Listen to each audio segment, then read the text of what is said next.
میں متعلقت ہے کہ ترک تعلق کے لیے سلام کو بھیجا جب تیری جان چھوڑا اللہ تعالیٰ کو سلام کرے. اور رات کیسی گزارتے ہیں تو قرآن کہتا ہے والذین یبیتون لربہم سجدا، ان کی رات سجدے اور قیام میں گزرتی ہے. اور پھر لوٹنے والے وہ نہیں ہوتے، لٹانے والے ہوتے ہیں. والذین اذا انفقوا لم یسرفوا ولم یقتروا وکان بین ذلک قواما، کہ ان کی عادت ایسا نہیں کہ سب کچھ لٹا دیتے ہیں اور ایسا بھی نہیں کہ ہاتھ باندھ کے رکھتے ہیں، نہیں، درمیانی اعتبار سے لٹا. اتنی اچھی صفات ہے آپ کی. خدا یوں کرے کہ عباد الرحمن کے رحمان کے بندے، ایک ہوتا ہے ہمارا کہنا کہ ہم خدا کے بندے ہیں، اور ایک خدا کا کہنا کہ یہ رحمان کے بندے ہیں. اتنا بڑا اتنی عبادت کرنے کے بعد بھی ان کی دعا کیا ہے؟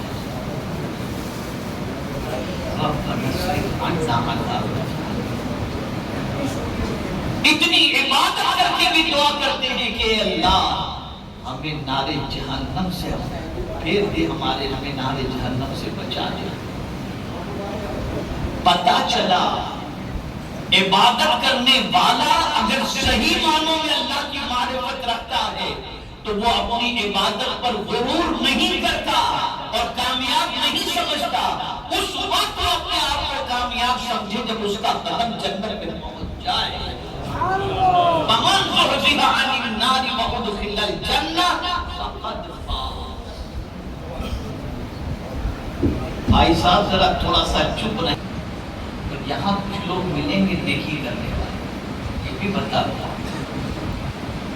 یہ بھی نیکی کرنے والے ملیں گے لیکن گناہ سے بچنے والے نہیں. کیا یہ سچ نہیں کہ عشاء کی نماز جماعت سے پڑھ کر کے بھی بہت سارے لوگ رات میں کیا دیکھتے ہیں مجھے نہیں معلوم؟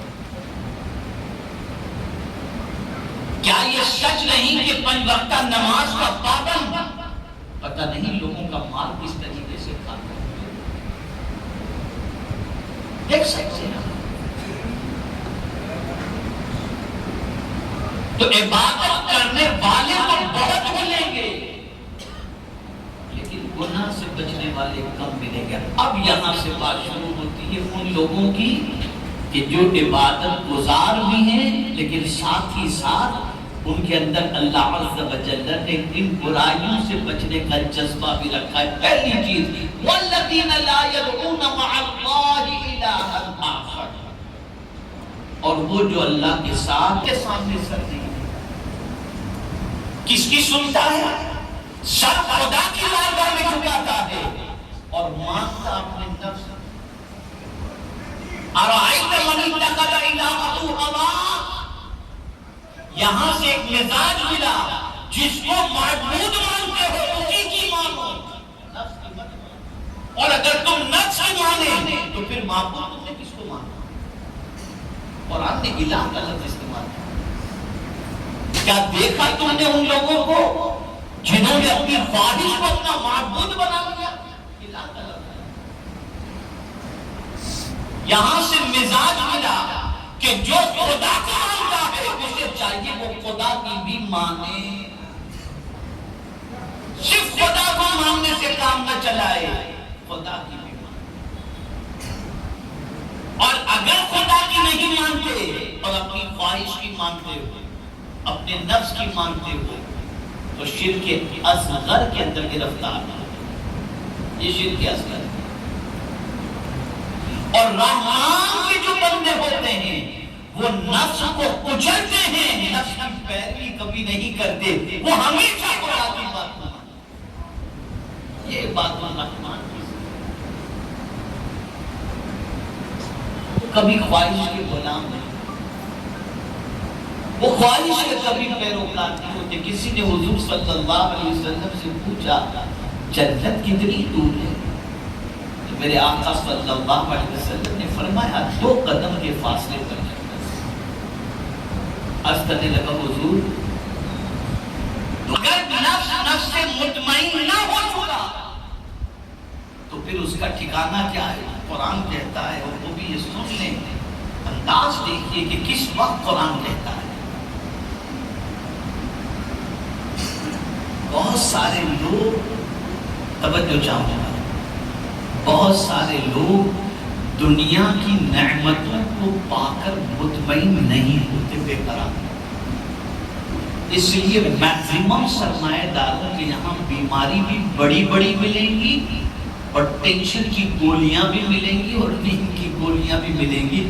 فٹ پاتھ پہ زندگی گزارنے والوں کو سونے کے لیے گولی لینے کی ضرورت نہیں.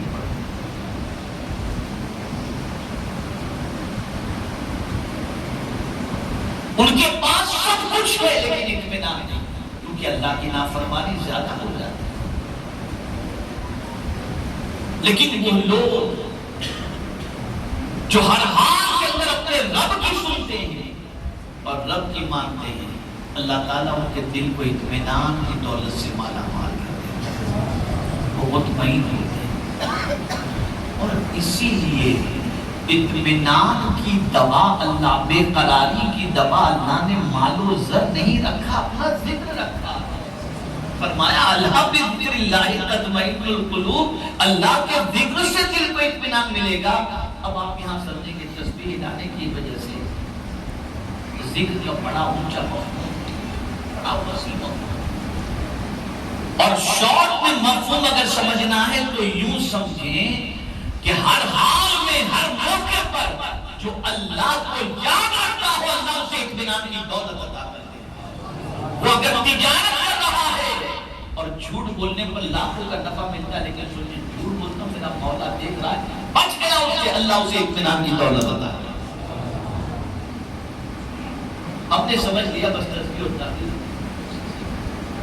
نو ڈاؤٹ یہ ذکر بھی بہت بڑا ذکر ہے جس کی فضیلت سے کوئی انکار نہیں کر سکتا. لیکن ہم تو دیکھتے ہیں کہ مسجد میں بیٹھنے والا بھی بے قرار نہیں ہوتا. سب سے بڑی اللہ کے ذکر کی کتاب کون سی ہو سکتی ہے کہ خود اللہ نے اس کی حفاظت کا ذمہ لے کر فرمایا اِنَّا نَحْنُ نَزَّلْنَا الذِّكْرَ وَإِنَّا لَهُ لَحَافِظُونَ.